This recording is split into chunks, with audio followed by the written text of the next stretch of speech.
everyone, and welcome to episode 519 of the MTGGoldfish podcast. I'm Seth, probably better known as Saffron Olive, and we have the full crew here this week, kicking things off with the owner of MTGGoldfish, Richard. How are you this fine Monday, Richard?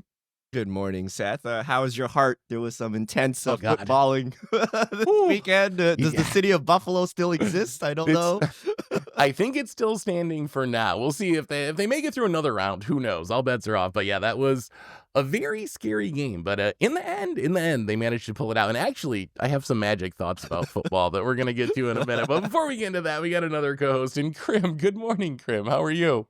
Morning. I don't have to partake in that stress anymore because my team's not there. On top of that, so for my birthday weekend, I went out. I went to an RCQ or whatever, right? Ooh. Yo, I'm back to washed. Oh,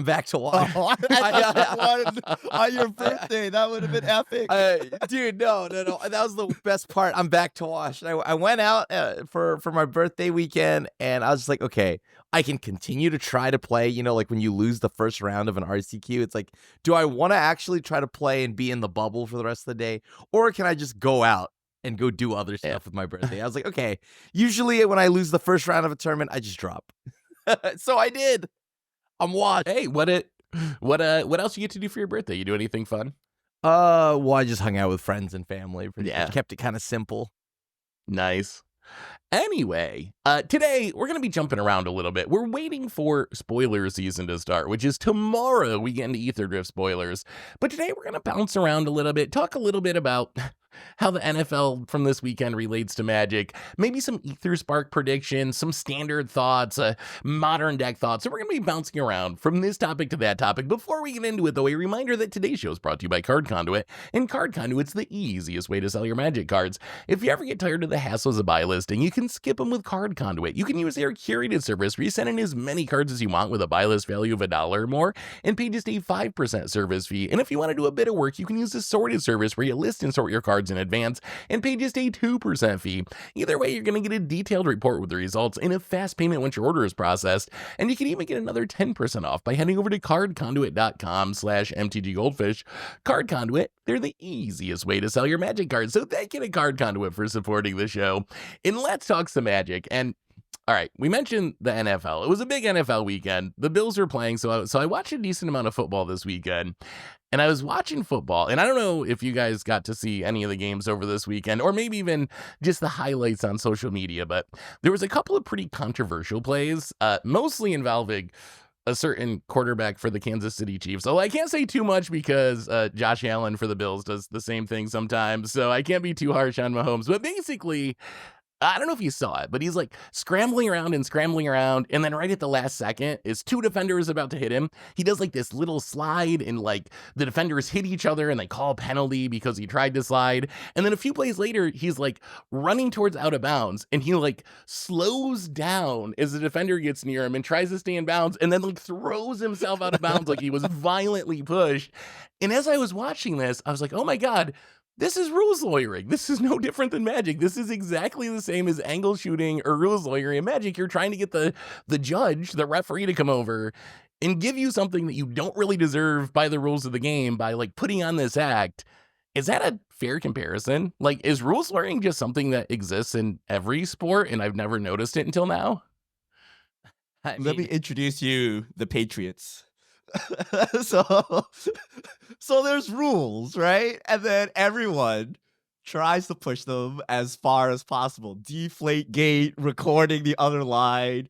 So Mahomes is an interesting one. So if you're not a football fan, so the rule is you can't like hit the quarterback hard. Okay, so like when you know, if they're sliding and you hit them, you're screwed. Essentially, you basically lose the drive right there. But so there's something special. So quarterbacks run now. They run a lot. And all of them, not just Mahomes, but, you know, Lamar Jackson, your Bills, Josh Allen. They all take advantage of this, right? They slide as late as possible. If you watch the old quarterbacks, the ones that, like, you know, if you touch them, they're going to, like, fall apart, like Peyton Manning, Tom Brady, like, a guy who is within, like, 6 yards and they slide immediately, like, flop over, make sure they don't die, right? These quarterbacks now slide when there's a guy like literally touching them. right? And the intent is like they can take the hit, and if they take a hit, they get the penalty and they get an extra 15 yards. Mahomes is even more special because he's the golden boy of the NFL. He's kind of like their spokesperson. So a lot of people feel that he gets even more penalties. So people would say things like, Lamar Jackson, also, a running quarterback that does this often, wouldn't have gotten that call that Mahomes got this weekend. And it's true. But the problem is, like, the NFL should just fix the rules, right? Like, quarterbacks should be if they're out of the pocket, they should be able to get drilled, right? And if you slide late, that's your problem, right? And then quarterbacks will very quickly learn that they need to slide very quickly because it's a player safety issue, right? Like the difference here is it kind of matters. So let's say Mahomes keeps flopping, right? And they let him get away with it. Then as a defender, you're like, well, I'm getting a 15-yard penalty anyway. I'm just going to drill him, right? Might as well I'm just pop going to take him, his head off, right? And then you're like, well, this is a problem. In Magic, we don't have that issue, but you just got to fix the rules so they can't do this, right? Like, as long as they can do this, it's just wrong EV. Now, back to our conversation. So there is like the shady rules lawyering, and then there's fixing it. Have you seen anyone decline the 15-yard? Can you even decline an unsportsmanlike? I don't even know, right?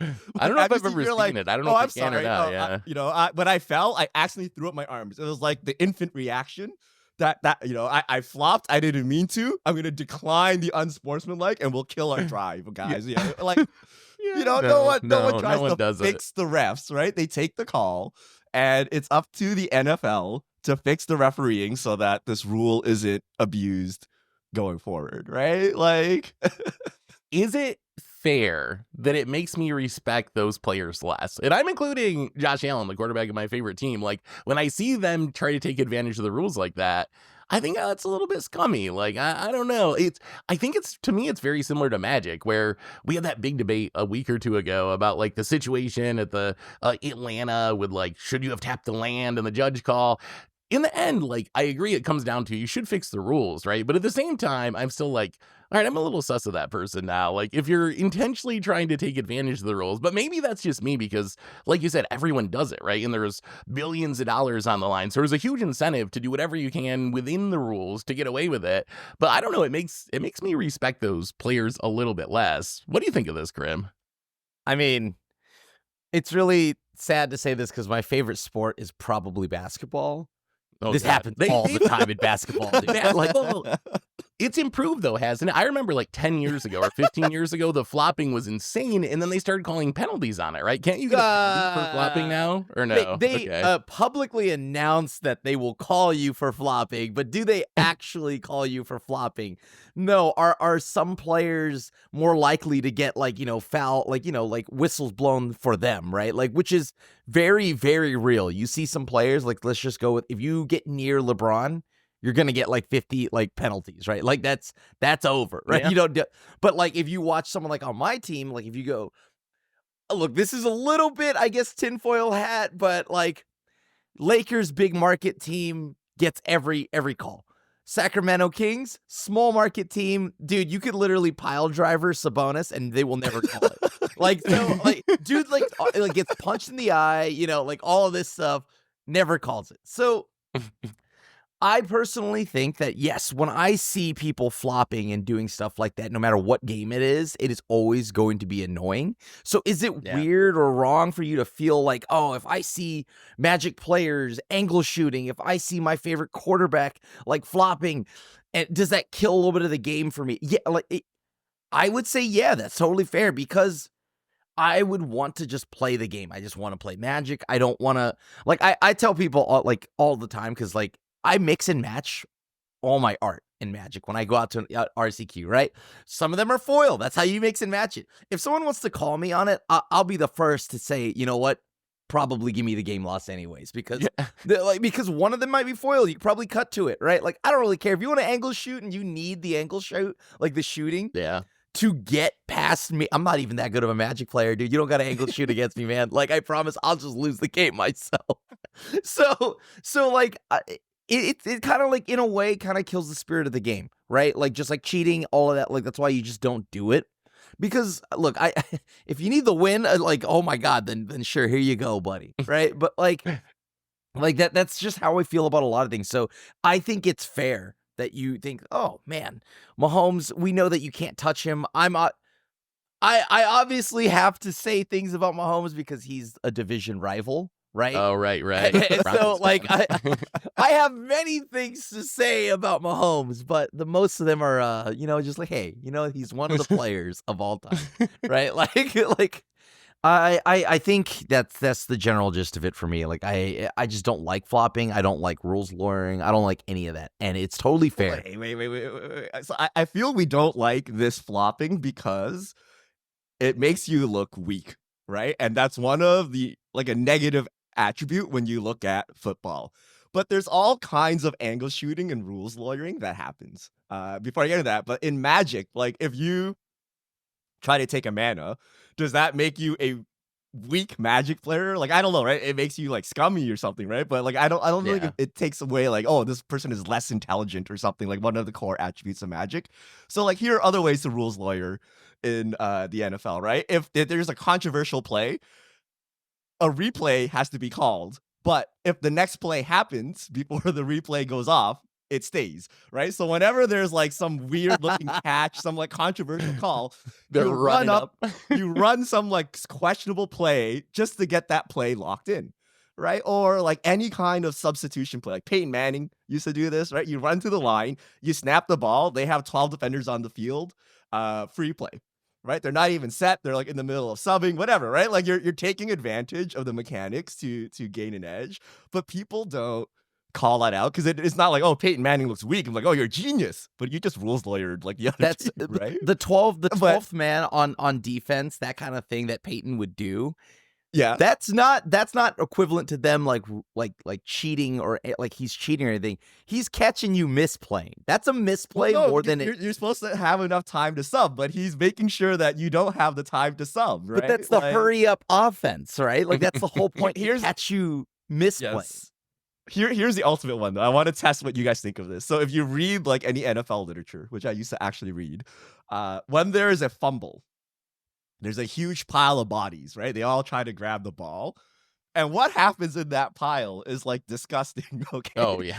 Like they're like poking each other's eyes, mouths, and butts. Yes, butts, right? Like they are going all out in that pile. You just don't see any of it because it's in, the middle of like thousands of pounds of dudes on each other.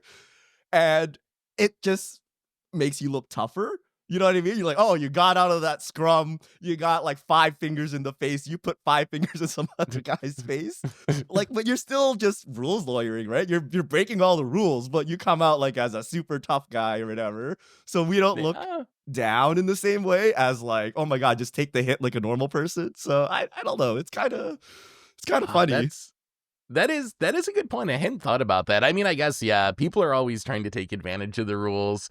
For some reason, it feels different. Maybe it is just like you said, some respect for being able to take the hit versus like wimping out and trying to like get yards without taking the hit. The other one I think is really bad. I think this is more of a college thing than a pro thing, but like people faking an injury, like to stop the clock at end of games where they just like lay down and pretend. And then you see them kind of smiling at their teammates as they, limp off the field. And you're like, oh, come on, dude. Like you weren't actually hurt there. But how do you say that? Because if they are actually hurt, then you look like a jerk for calling them out because you don't want to like do that. 2-minute and 30-second injury, which doesn't charge you a timeout, You're like, I think I pulled something there. Hold on, let me check here.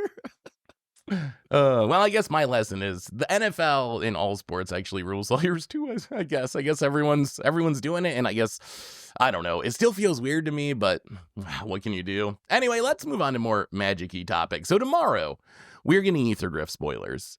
This week, next week, spoilers. We should have the full set, not this Friday, but the following Friday, which I believe is the 31st. But there's one card in specific I want your thoughts on. So we don't know this card yet. Here's what we know about it. We know that this card is called the Ether Spark, and we know that it's the first ever equipment planeswalker. It's the headliner of the set. There's a serialized version. So we see its name. We see a little bit of its art. It looks like a helmet thing, I guess, sort of. And then it's a legendary artifact planeswalker equipment. There is a spot for loyalty on there. We see 3 loyalty abilities, a big spot for a static ability. I am curious, how do you make a equipment planeswalker work? Like, what would this look like in practice? I want your prediction. Is it like a planeswalker, but you have to have it equipped to activate it? Can you equip it to something to like hide it from an attack? I don't know. How do you think this would work? If you were making an equipment planeswalker, what would the Ether Spark be like? I have to assume that, okay, like there's got to be some kind of passive, right? Where you see space on the like mock-up. That passive is half where the there's card, so it is a there's a really lot passive. of room for a passive on there. Yeah. I think what that then means is that like you've got to have it be equipped or something, a little bit like Kaido as well. Okay. While when it's your turn, it's an equipment, and you probably whatever this is equipped to gets the abilities of this Allspark or whatever, and then when you pass the turn, it's back to being a planeswalker. Interesting. So like reverse Kaido almost? Yeah. It's Gideon. It's Gideon, right? Like you can turn it into an equipment and smack someone for like some ability, and then otherwise it's a planeswalker. It'll be a planeswalker in your turn. I think it'd be very sus if it was not a planeswalker on the opponent's turn, which means they could never attack because you gotta be able to attack down. it. Yeah. That's a big passive though. That passive takes a lot of tech. So one of it is probably equip costs, right? Equip cost is like a whole line in itself. But I don't know. I can't take this card serious. I just think Megatron. This is what I think when I look at this card. I'm like, you're like this big like boss monster guy thing, right? And then you just turn into an equipment and you're like, here, Kaido, use me. Right? It's like so weird. I think, and I don't read the lore as much as I should, I believe that this is supposed to be the prize for winning the race or something. Like if you win the race, you get the Ether Spark. That's my very limited lore knowledge of it. So you think, okay, you play this card for whatever its mana cost is. You don't equip it to anything. Do you think you can use it? Like, you think you play it and you use it like a planeswalker, and then equipping is like an upside where if you equip it to something, then you also get like whatever. Maybe the creature turns into the planeswalker. You get some benefit out of it. So it works as either, really? I think so. I think like that would be your guess. Like there's got to be okay. One of the abilities, I think it's gonna be like 3 abilities, maybe a wall of text and 4 abilities, right? It's like +1, like equipped to a creature with X restriction, and then get +2 if you can equip to X creature, right? Like so, I think maybe there will be a difference in loyalty depending on what kind of thing you can equip it to. That would be like if it's an equip to a legend or a high power creature versus I could see that. That would be interesting. The passive is throwing me off. So if it was like +0, so if you read Gideon, right? Gideon is something like 0. Gideon becomes like a 6/6 creature with blah blah blah blah blah indestructible. Like that line is long. All of the abilities are 1-liners, and the static is like a 3-4 liner. So that throws me off. So it would have to be something like, as long as the Ether Spark is equipped creature gets like blah blah blah blah blah blah blah, like 8 million lines of text, and then like 0 become an equipment, something like that with equip 5. But that seems like weird templating, so I don't know. But you think it's good? Do you think this is a good card? Do you think this is gonna be standard playable? It's a chase card, or do you think it's like a commander card? Like it kind of depends. If it's a planeswalker, it immediately does not appeal to me in Commander unless it's in a Super Friends deck, right? And then, but a Super Friends deck is obviously a little weird for an equipment, right? So, although I mean, maybe being a equipment gives it more homes, right? You can Stoneforge it or Enlighten to, or maybe it opens up like you could play it in some of the Tomer decks, in a Cauldron deck or something as an equipment, depending on what the actual wording is. So maybe it's got more upside in Commander just because of that. But I mean, I will say, I think it's low CMC.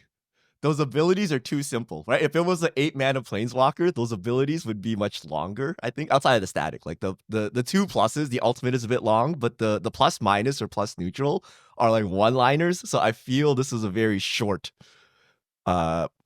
piece of rules text, which means it's low mana value. That is my guess. Or it's going to be very small font. That's maybe there's a lot of lines of very tiny text They're in like, there. surprise, there's a backside. I mean, so far we've only seen one headliner. That was in a starter remastered. It was Edgar, which is definitely a commander card, although a very popular one. So I wouldn't be surprised if it was a commander focus card over a standard card, but I think it could go either way. But I do think it's probably going to be powerful. It seems weird to me that they would make this whole headliner thing, do all the serialized stuff, and then print a underpowered card there. So I expect it's going to be powerful. Whether it's standard powerful or just commander powerful, that I'm not sure on. But if you have an idea what this card might do, I expect we're going to find out tomorrow. So get your predictions in quick, but leave a comment. Let us know how you think the Ether Spark might actually work once we get to see what it does. So anyway, let's keep moving on. Let's move on to standard. And I saw this question to Mark Rosewater this week, and I thought it was pretty interesting because of the current meta in standard.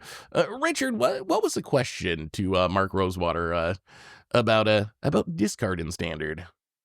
All right. Big Mom move. Hi, Mark. Happy New Year's. Given the increased popularity of the discard mechanic with the success of bounce decks in standard, and considering how unfun it was already by having no hand by turn 3, do you feel discard as a whole needs review, or is it at the intended power level? And if action is needed to be taken, do you think it's more appropriate to make more conditional, make it more conditional like counter spells, more expensive like land destruction, or consequences like obstinate Baloth and madness more appropriate? Do we monitor and throttle discard to some extent? Do people feel the current or volume of discard is too strong in standard? So question one. Did he answer? He didn't answer at all. Oh, I think he said we do monitor and throttle discard to some extent. And then he said, do people feel like it's too strong, basically? So his answer was, we do monitor and throttle it to some extent. My question to you is, first off, is this a problem? Like, is discard actually too good in standard? I know in the last few weeks, we've seen the Esper and Dimir self-bounce decks really take off with this town ain't big enough. They're all over the place.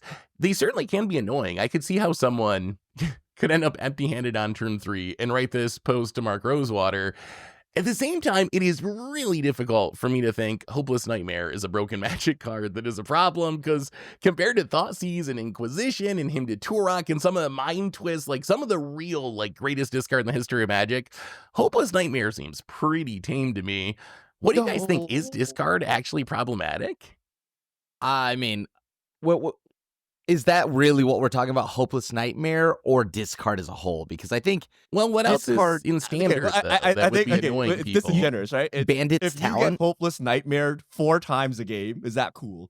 Like, I don't think anyone would cry if there was one annoying Hopeless Nightmare and that was it, right? It's really Hopeless Nightmare, bounce, Hopeless Nightmare, bounce, Hopeless Nightmare. Like, that's really the play pattern that we're trying to discuss. And there's no way you compare that to Thoughtseize.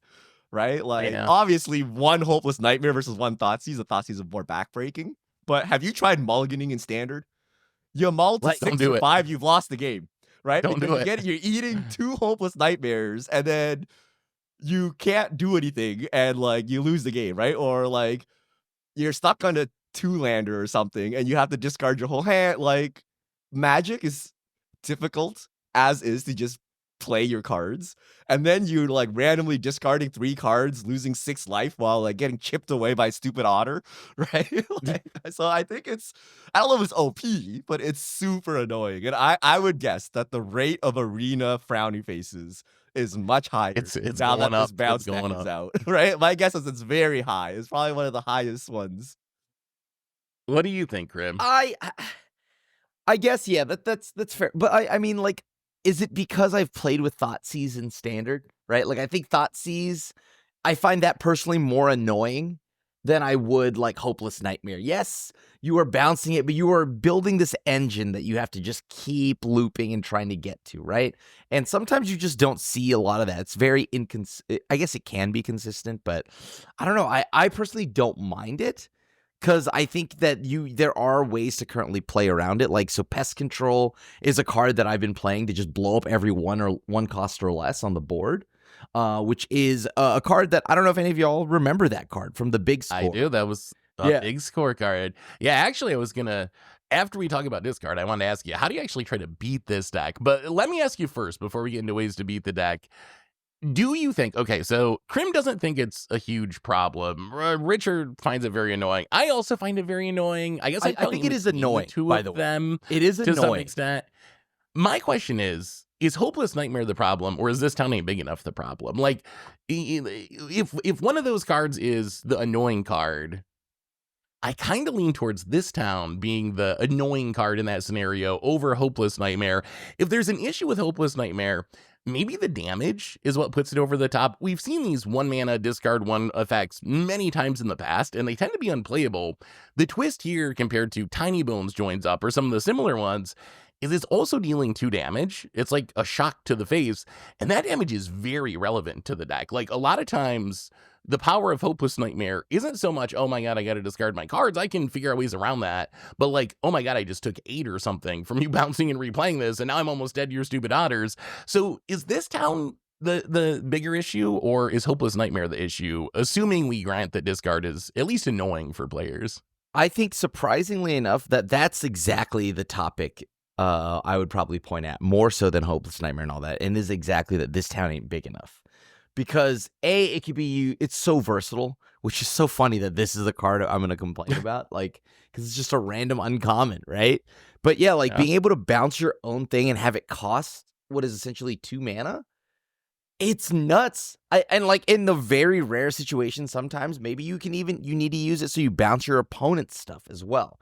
So like that's the versatility of the card is absolutely nuts. I think that is infinitely the bigger problem. What do you think, Richard? You wouldn't play either if the other one didn't exist. You would never, with a straight face, play Hopeless Nightmare, and there are no blue decks that play This Town Ain't Big Enough that don't play Hopeless Nightmare. There right? are, like they go hand in hand. I mean, I don't know if it's not in the top of the meta. Like, it's not even close, right? Like, they always go hand in hand, and that reach is what makes this deck. Like, if it was just discard a card without the 2 damage, I believe this deck doesn't exist either. That it's really... The reason I'm killing you with a 2/2 and a 3/3 otter is because you took like 8 additional damage while discarding cards as this is going. But otherwise, we've had like 2 mana bounce before in standard, right? Like, this is not a breaking thing. It's really the fact that it's not quite mana war, right? It's like everything you play gets bounced and you discard and take 2 damage. Right? Like everything, right? Like that basically turns all my creatures, and I keep rebuying my creatures and doing it, and I tempo you out while you are like unable to do anything useful. So I think it's just both together create this like every game, be prepared to discard 3 cards, right? And take 6 damage. And then maybe you can beat me still, right? But like that's how the game starts, right? And that's super annoying. Even if it is balanced, I don't know that we like isn't this the most annoying form of tempo? Like, would you rather play against Delver or Bounce? At least Delver, you have a hand. Like, I don't know, right? Like, didn't people really hate Delver as well? Like, isn't this just Delver, but like way worse? As far as like, it's probably not as powerful as like Delver when it was at its peak in standard. That deck was so good in its era. But as far as how annoying it is, I would rather play against Delver or like Fairies or something like that than this deck, I think. Like, this does really take the annoyingness up to another level, in part because of the flexibility. Like, not only can it bounce Hopeless Nightmare, it can bounce the Nowhere to Run for removal. It can make another Chump Blocker with Storm Chaser Stalin. It's just like this never-ending loop of options and value that's really hard to break through. What do you think, Grim? I don't think this is anywhere near the like absurdity that is like Delver or like Fairies, right? I think that deck was way more disruptive for the spaces that it's in. This deck is very good. It's very annoying. I fully agree, but yeah, I don't know. I mean, I think This Town Ain't Big Enough is definitely the bigger problem. Just because I have seen you see sometimes like blue-green decks, the Eddie Merc decks, right? They're just jamming this so that they can save their Eddie Merc crabs and their like all of that as well. So I personally think the versatility of a big enough whatever is the bigger problem than anything that's going on in this deck. Yeah, maybe it's a little annoying, but like Pest Control does seriously help. I honestly don't think Wizard has intended this to be a thing. Like, I don't think they knew this was a deck. I think they printed this town as like a random limited uncommon, and they like twisted the knobs up a little bit compared to past versions where you can hit like non-land permanents instead of just creatures or whatever. And those changes, or being able to hit 2-year permanents if you need to, those little twists, I think, took it from like kind of a janky limited card to a standard all-star. And I think it probably caught him by surprise. I can't imagine that Wizards set out to make Esper Self-Bounce like the most played deck in standard, just because they had to know that people are going to complain about it. It's such an easy target for the frowny phase for like new players on Arena, because it is brutal to play against. But it is, I mean, I think especially for someone less enfranchised, I think it would be miserable. Like, I like miserable Magic. We've been playing for a long time. Like, we've played against Stasises, and like we've played against some of the real most miserable cards in the history of the game. For me, like, sure, whatever. It's annoying, but like I've had worse. But if you're someone that just fired up Arena 6 months ago, you probably never had to deal with a deck kind of like this, and just like the constant, like, how do you beat it? And that's the question I want to ask you guys is, it's the best deck in standard, or the most played deck in standard right now. 16% of the meta, probably-ish, somewhere in that range. If you add in Dimir on top of Esper, more like 25% of the meta. What's your guys' strategy for standard with this being the deck that's got the target on its head? Crim, I know you mentioned Pest Control earlier. What other secret Crim tech do you got for people that are looking to play some standard and beat the Esper or Dimir bounce menace? I mean, it is an interesting situation because it comes down to how you play it, but maybe red is the hero. Right? Like maybe Groll aggro is the hero. Like, that's a nice it's a weird matchup because they have nowhere to run, and that really like just locks down your ability to like rely on like a Sheltered by Ghosts. Right? You see some of those decks run that, or maybe you're playing the Groll version, so you have Snakeskin Veil. But I think if you just go underneath them fast enough, because they are still trying to get this engine online, right? That it is very important that you make sure you do not let them start doing some weird bounce train with their Pixie. Get rid of the Pixie. You have to kill that. Do not be greedy about that. I think this is a matchup where you do have to play really tight. Like this is a matchup where if you are not the Esper Pixie deck, you have to actually play good, like really good Magic. Like, because in the same way that it gains tempo, you can also have them, like, you could sink their ship pretty easily if you know exactly when to remove stuff and pick it apart at there. What do you think about? Not go ahead, Richard. I remember someone said off the cuff temporary lockdown.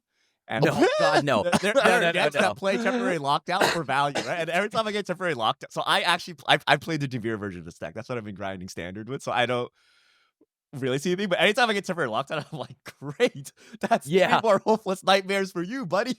Like, my deck's main engine deals with this, so you just did like half the work for me by bouncing all my stuff, right? But I think the real answer is up the beanstalk. So you just draw a million more cards, and then you play things with strong ETBs, i.e. the overlords. And then you have some way to not die, which is Zur, right? Which gives you lifelink so that, you know, when you're down to 6 life after you stabilize, you don't die to like a hopeless nightmare loop, right? You can just gain some life and be back at it. But I think up the beanstalk, like if you go just like up the beanstalk, pass up the beanstalk, I think you just win. I don't think you can fight through that fast enough. I think. And then, I don't know, like, you just gotta be able to play with, like, no lands and no cards. Like, I feel the deck creates so many non-games, way more than Delver ever did. Because at least Delver, you would play your spell into the counter spell, and then you'd be like, oh, they had a counter spell. But with this deck, you're like, I have no spells to play and no lands to play, and I'm, like, just sitting here twiddling my thumbs as I die. But things with strong ETBs, things with really strong ETBs. So up the beanstalk, into overlords, into life gain. Beza is another good one. Like, it feels terrible to bounce that thing. So bounce is not the universal answer, right? If it has an ETB, you're screwed. So ETBs. Yeah, and I think on the other hand, like, avoiding things that are expensive and don't do anything right away, because those are the cards that really get wrecked by these loops. If you're tapping out for 4 and 5 drops that are not immediately like impacting the board, having ETB, you're gonna have a really hard time against that deck. What do you guys think about Graveyard Hate? Like, do you bring a graveyard hate against this deck? So I've made the temporary lockdown For what? mistake. So they have the otter. loop with like this town where they're like looping it, and then you level up Storm Chaser's that's tail so to get back to rare. this town. and, like, That's like not. you don't even care about. You don't even Most care games about don't that. come Just down let to it that. go. That's like a mirror match thing, right? Like, I think you lose If you're you just playing a bring in slow graveyard deck, hate. If you're playing a slow deck, it gets. I've been playing like mono white token control against it, and it's pretty relevant maybe. in those type of If you're matchups grinding that because like if far. the game's gonna go really long, it becomes kind of unbeatable. Or the other one is like Stonebrain. Is Stonebrain insane? I feel like every time I put Stonebrain in my sideboard of a standard deck, I bring it in a ton, and I'm really happy almost every time. But it's traditionally you think of those extra pay style effects or a cranial extraction style effects is not good, right? You only want to bring them in against combo decks. But I feel like we have such strong threats now in decks that are built around these narrow effects that if you can name like this town against Esper Self-Bounce, or name an Oculus against the Azorius deck, or Omniscience against that, like there's a lot of decks that a Stonebrain actually just ends them or very close to ends them. I haven't tried Stonebrain enough because every time I draw it, they've already done the thing. It's too late. So that's one of those like 50-50 cards. Like, yeah, if I get it right there on turn 2 and pop it off on turn 3, it's great, sure. But most of the time, you just don't see it until it's completely irrelevant and I've just skipped a draw step.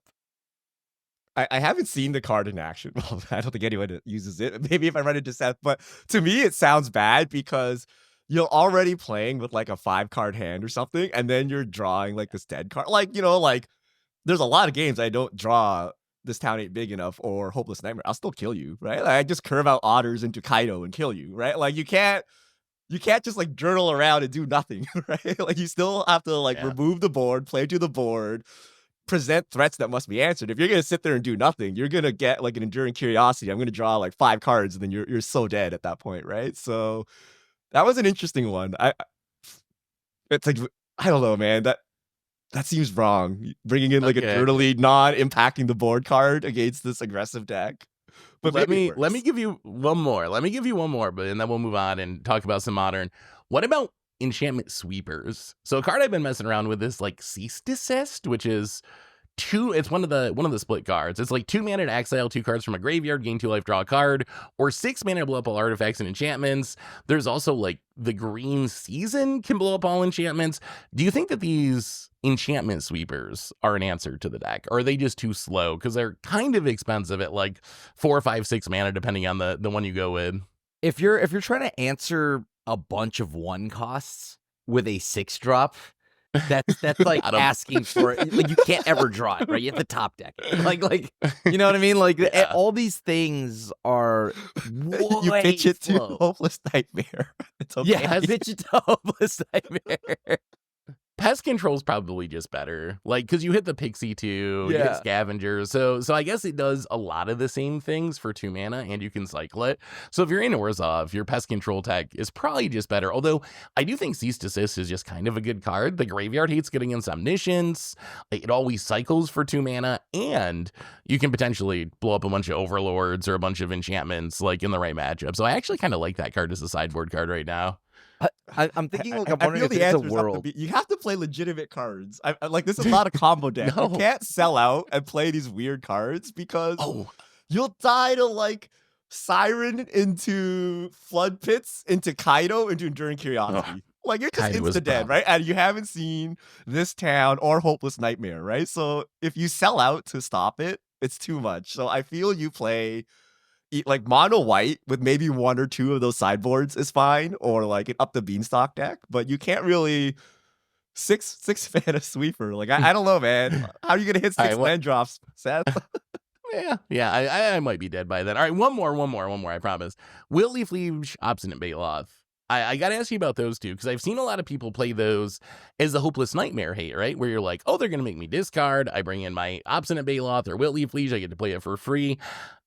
Is that plan actually that good? I feel like I have built decks with this plan, and the people playing the self-bounce decks are wise enough to see green mana and, and play around it very aggressively. I was thinking I was going to get all these arena noobs, but people actually play around it super consistently. So I found it's actually pretty rare that you get the free value, even with those cards in your deck. But I'm curious of your guys' experience. How are those as answers to this deck? That's kind of like how I've seen it be as well, right? Like if they see green mana, yeah, I'm not going to just cast this. And then now you've got 4-drops that are just stuck in your hand, right? If you got to cast them, it's so bad. Yeah. I do not think those are the play, personally. I play into them. It doesn't matter. Still win. You just wow. Because like so a lot of the times, doesn't care. Like a lot of the times, you don't have the hopeless nightmare, and your hand is clogged of 4-drops, and you just lose to the beatdown. And if you're wise to it, you can play around it. But like, I don't see a green deck and start quivering. Like I'm like, oh, okay, right? Like let's go, right? So it's not. I think Pest Control is really like something you'd be like, oh my goodness, right? Like I'm getting like blown out here. Or like a red deck where you don't draw the Nova to runs and then you just get out aggroed. But I don't know, like it has to be a legit deck. Like I feel just gaining 4 life and doing that, if your hand is all bricked up and you can't do anything, like that's no good, right? Like you have to have a cohesive game plan. So I think the domain deck can run it, right? Like they can run a couple, but I wouldn't go like 8 of them. 8 seems ridiculous, right? Like maybe 4, maybe 2 or something, right? But like, well, it's not bad. It gains 4 life. Obstinate Beanock. It's funny because one of the big answers for this deck back in Atlanta was the green-white collector cage deck. Was getting a lot of hype. It's like, oh, this is a deck that's going to beat the Esper bounce deck. And that deck is really kind of fallen off. Like, it never caught on. We've seen Esper kind of like rise up to the top, while that deck's at like less than 2% of the meta. So apparently not good enough of an answer. That's because also that green-white deck is, let's be honest, kind of boring. Right? It is not very. I don't have fun playing. I tried playing it for a while and it kind of bored me. It did. Whereas like the Pixie deck, it's fun. It's fun if you play it. Like it's kind of miserable. I get it, but I mean, it rewards like your play. It has some really cool like decision trees. I think it's a fun deck. There's lots of options in that deck. Yeah. Every turn you can cast like multiple spells, so it feels very legacy or modernish, right? Where you have 3 options, 4 options every turn. Do you plus Kaido? Do you 0 Kaido? Like, do you activate the land? Like, there's so many options that it just feels like you're playing Magic. Unfortunate on the other side, though, because you're playing 0 Magic whatsoever. They're not. Well, there's a finite amount of fun, and unfortunately, you're about to try there's to only so much Magic that can be played at once, and unfortunately, you took it all off. All right, let's move on and talk a little bit about Modern, because I saw this question and it got me thinking, how would I answer this question? So the question was, basically, I'm a new Modern player. I'm looking to build my first paper Modern deck for RC Charlotte in a few months. I did all access on Moto last week, and I really liked Oculus, but I'm a little worried of spending $700 to buy this deck because it might get pushed out of the meta, and then I'm going to waste all my money. So my question for you is, are there Modern decks that are safe? Like, what is the safest Modern deck? You're someone who wants to buy a Modern deck, but you're a little worried that your very big investment will be invalid in 6 months or a year or 2. Is there anything that's safe? Is there a deck that we would point someone to and be like, if you buy this, there's a decent chance that your deck's still going to be functional without, hundreds of dollars upgrades 2 years, 5 years from now? Do those decks exist anymore? They used to be like every deck in Modern. Jund or Affinity or Twin, you buy any of the tier decks and they lasted forever. Not so anymore, but are there any decks that you would feel safe buying for the long haul in Modern as a new Modern player? Safe and good are going to be 2 very different things. Okay, it's got to be good too. You can't buy some tier 3 pile that's never going to. They want a deck that they can play to RCQ, so it's got to be RC level. RCQ has to be good then. Yeah, like it's not F&M, right? Yeah, and I think unfortunately that's where the safe goes out the window, right? Because the closest thing you can get to that, I think, is Burn. Where is Boros Burn? Yeah, I think it fell off at some point. I don't think that's a real deck anymore. It clearly fell off, but it's not tier 1, but it's not tier 3, right? It still exists. Yeah, it's still hanging out in like the tier 2 range, and it's always been decent, right? Yeah. I don't know if you've ever had a time where burn was like lower than tier 2. Like, Eldrazi's it's winner. usually at least like somewhat, yeah, okay. Yeah, I mean, I guess Hogak or whatever, we just have a one deck meta, but discounting that, like, Burn's always kind of there. What about Richard Amulet Titan? That was That's the first what one I I was gonna thought say, of. Amulet. I feel like Primeval Titan, Amulet Titan is just like, Hogak comes, One Ring comes, Modern Horizons 3 comes, and it just keeps trucking as like a tier 1.5 deck, tier 2 deck. The only problem is you got to be Green good Sun at it. Zenith is a $55 card, guys. Hold on. Yeah, it went up a little bit. I gotta dig. I got like 8 Is Richard or rich? something from my standard days. Like what? Oh, have you? But maybe that sucks sometimes though. Okay, so here's the thing. If the question was FNM, it's totally different, right? But RCQ is sweaty, and I don't know that you really want to bring a tier 2 deck or a tier 3 deck to an RCQ, and I don't know that you want to live the Richard life and suffer playing Tarmogoyf through like all these metas where it's terrible. So my answer to you, if this is a decision point that is important to you, don't play Modern.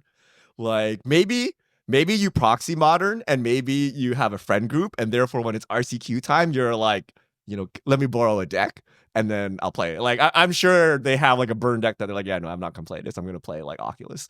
Okay, so take the burn deck and you can go. But like maybe a rental program, like I think there's some tabletop ones that exist. Ooh, there used to be, at least. I wonder if they might have died during the pandemic. I'm not sure if they're still around or not, but maybe worth looking into. The threat of BNR, the threat of Modern Horizons 4, most of the price is not in the lands anymore, right? It's some like random mythic that's like $200 a playset. So you can't just be like, well, I'll just buy these commander staples and keep my investment safe. It's like, no, you're gonna have to buy some Oslet Prides or Green Sun Zeniths or something. And then once your deck is no longer relevant, those cards are kind of useless. So I don't know. I can't be like, play Burn at an RCQ, man. Like, why would you do this to yourself, right? Like, what?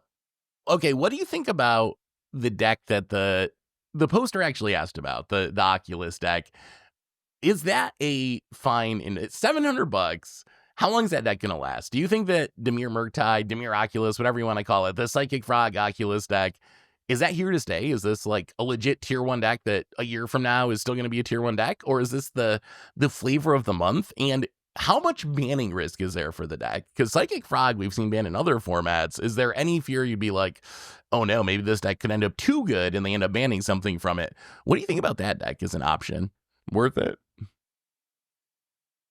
Probably the best one, right? So if you look at the cost of the deck, you got Bowmasters, Commander Staples, Watery Grave, Undercity Sewers. Like the land base is kind of expensive. Force of Negation is expensive. That's going to be a Modern staple. The last expensive card is a Born Oculus at like $40 a pop. Ooh, that's a Commander playable card. It's like very strong in Commander.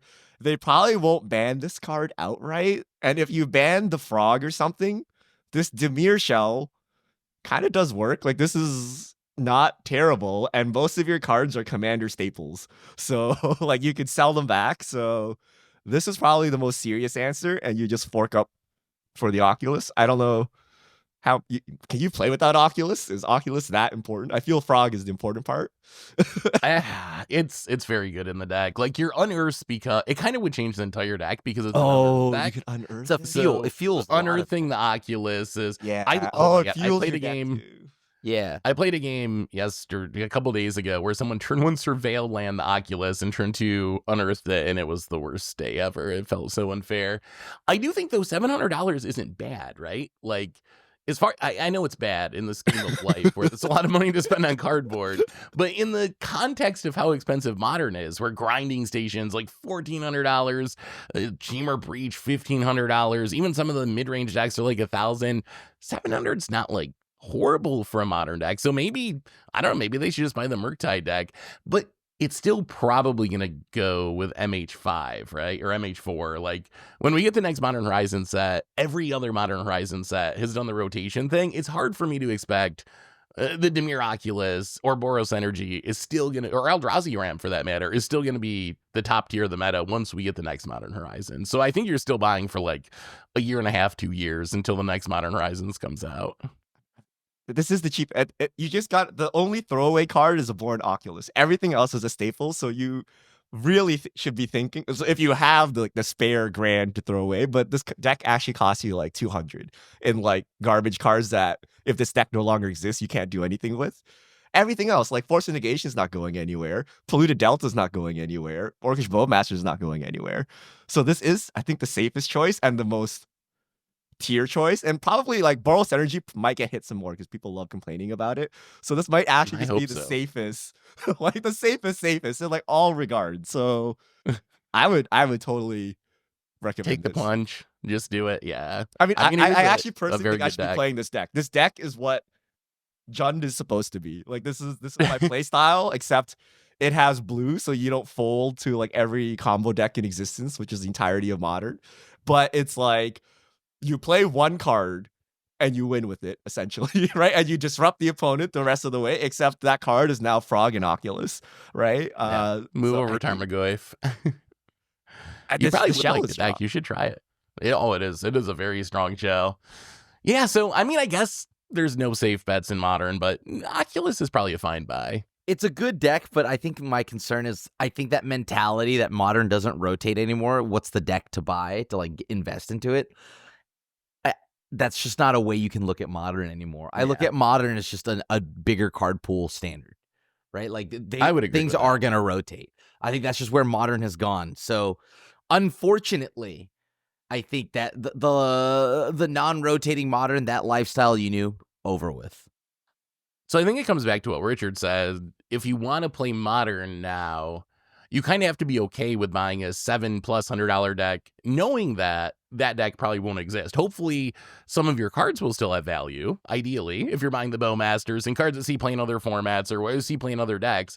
But the idea that your deck's still going to be good 2 years from now, it just doesn't seem like that's how Modern works anymore. That's how it worked a decade ago, but that's not how it works anymore at this point. But I have a question for our YouTube and podcast listeners. Should I add a get wrecked button on the deck? Like, I feel like you press the button and it tells you, like, don't worry, Force of Negation, All-Star, like Orcish Bowmasters All-Star. We subtract that from the price, and then what you're left is like the pile of unplayable cards that you're gonna see go to zero when your deck gets banned. Because I actually kind of like that. It kind of matters, right? Like, especially like when you have an old collection as well. Like, if you own all these fetches and shocks and all that stuff, like, these costs don't matter. If you play a Dimir Commander deck, you're probably like halfway to this deck already, right?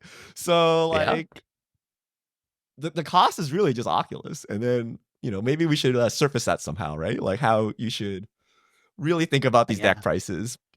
I like that. I know I had mentioned before, like even just breaking down the prices by card type, where you can see like the lands cost this much versus like that. Oh, that would be another cool feature that would kind of tell you that, because I think that's changed so much. Because I'm used to thinking of the lands as being the big cost to the deck, but it's really changed where the lands are pretty cheap now, and it's the other stuff that's a big cost to the deck. So anyway, I got to ask you about one more topic. Krim, I know you mentioned this. Richard, I think we all mentioned this at various times this week.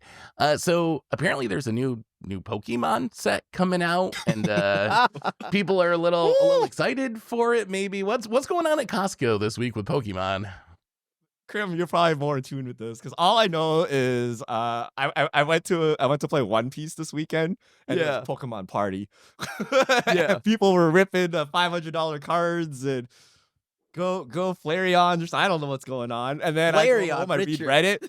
People fist fighting at Costco over packs of Prismatic, and I don't know what's going on. Like, what's so special about the set, Krim? Or is this just what Pokemon TCG looks like nowadays? This is just how you get Pokemon cards. And I'm just kidding. No. Fist fighting at Costco. You gotta beat up some old man to look. get your Pokemon really became a PvP card game, literally. No. I mean, like, I think Pokemon this year actually kind of absolutely killed it on releases. Because after this, they're bringing back this gym leader set, right? Then they're bringing back like the Team Rocket set. These are like the big Pokemon sets from like way old back, right? Like, so now they're returning to these planes. Think of it like a return, like, I don't know, a return to like Ravnica for the first time, not the 50th time. So these sets were really popular, and this set is the all EV set.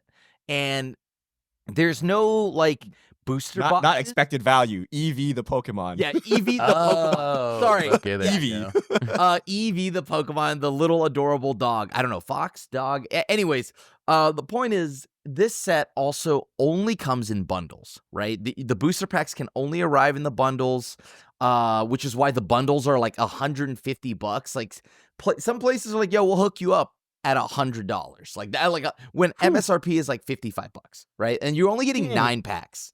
You're getting 9 packs, and the things that people are going nuts for is that there's a reprint. There's not a reprint. There are new versions of the evolution. So like Umbreon is the most expensive one. I think already right now it's like $1,500, right? If you open one. Then you Krim, is that like a serialized card where it's like incredibly rare, or just a normal card in the set basically? It's a normal card in the set in that it's no different than if you pull the full art, right? But except the rarity of it, the rarity of it is absurdly high. So may as well make it a serialized card, but technically it is just a card that you could just open, right? And I think everyone's going nuts over that. And on top of that, like if you can get it for at MSRP right now, it's kind of nuts. So that's where the Costco thing kind of comes into play. Also, Costco for some odd reason didn't put a limit. So you would just watch people walk in and just scoop the boxes. Like they didn't grab one, they just scooped the whole pallet into their cart.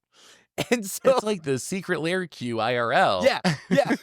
You're doing the IRL. But why? Is it limited supply, or do they underprint product? Like, why are people going like so ham on this and scalping it for like triple the price? Like, won't they just print more?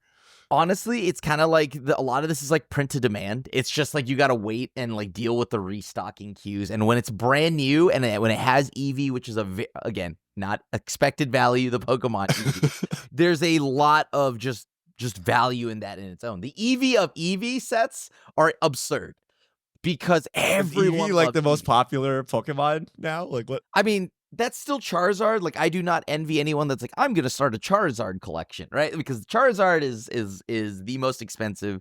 It's the Charizard tax. But in that same sense, there is an Eevee tax, and Umbreon is the most like popular and expensive evolution. And this set, all the high rarities are just different versions of evolution. So you have Leafeon, you have all of that. So naturally, the Eevee set would be absurdly pricey. And I think the fist fights are just coming from the fact that there's no limit on these. People could just walk in, grab it. Although I heard recently Costco, after the fist fighting and the people storming in, finally set it to 2 per person. So, or at least in some. That hopefully helps. I mean, this is a preview of what Magic will be, right? So imagine, like, my guess is like, what old product? Like maybe From the Vault, right? Like From the Vault was like, I don't know, an MSRP $20 item. But then if you tried to buy it anywhere, it was like $100, even from your own LGS. But if Costco is like, yo, here's a pallet of From the Vault, right? Yep. There'd be fist fights over it. You know, you can imagine, right? So, and then we already have Magic the Gathering bundles at Costco. So how long until we have Modern Horizons 4 at Costco?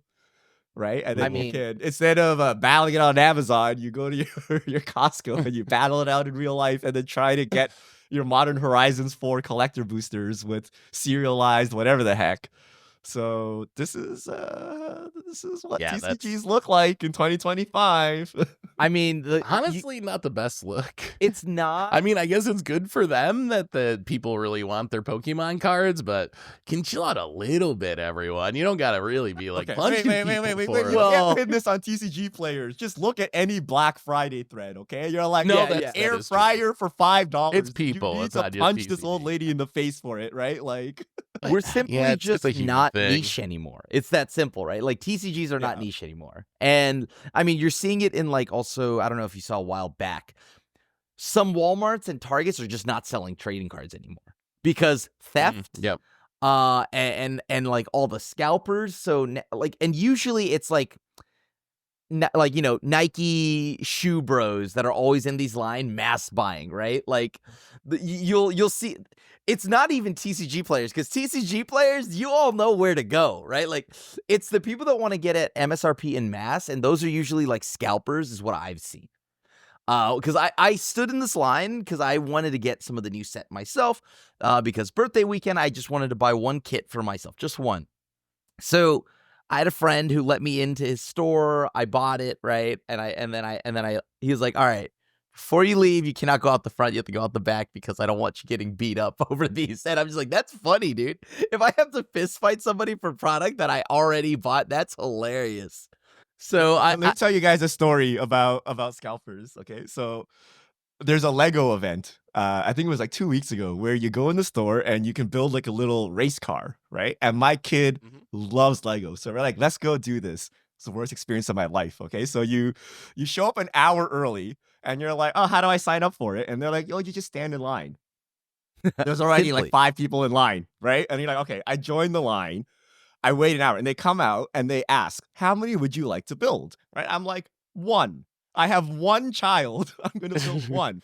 Everyone else in the line is like 7, 10, 15, right? And they're like, oh, we don't exclude any ages. It's, adults can build too. And I'm like, I'm just saving it so the kids can play Lego. And then all these people in line are like getting like super high quantities. And I'm like, I should have got 2, right? Like, why did I line up for like 2 hours and get like 5 pieces of Legos? Like everyone else is just taking advantage of the system.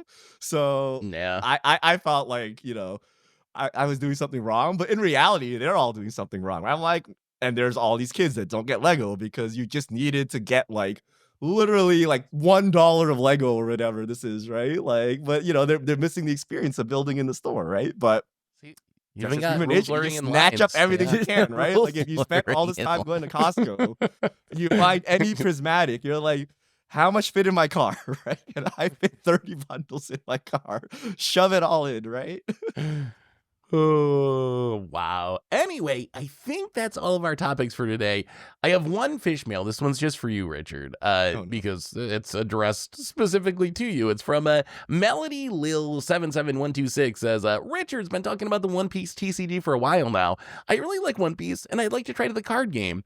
Is there a website you'd recommend for looking up cards in deck building, or can you recommend any content creators? Richard, I don't know the One Piece scene. Is there anything you would point Melody Lil towards as far as getting into One Piece? So you can go to the One Piece subreddit, One Piece TCG. There's a lot of posts there. There's usually a post from the ranked sim ladder that shows you what the meta decks are. If you go to One Piece top decks, they'll give you the Japanese meta and the English meta. And then the most Scryfall-like search and deck database I found is Limitless TCG.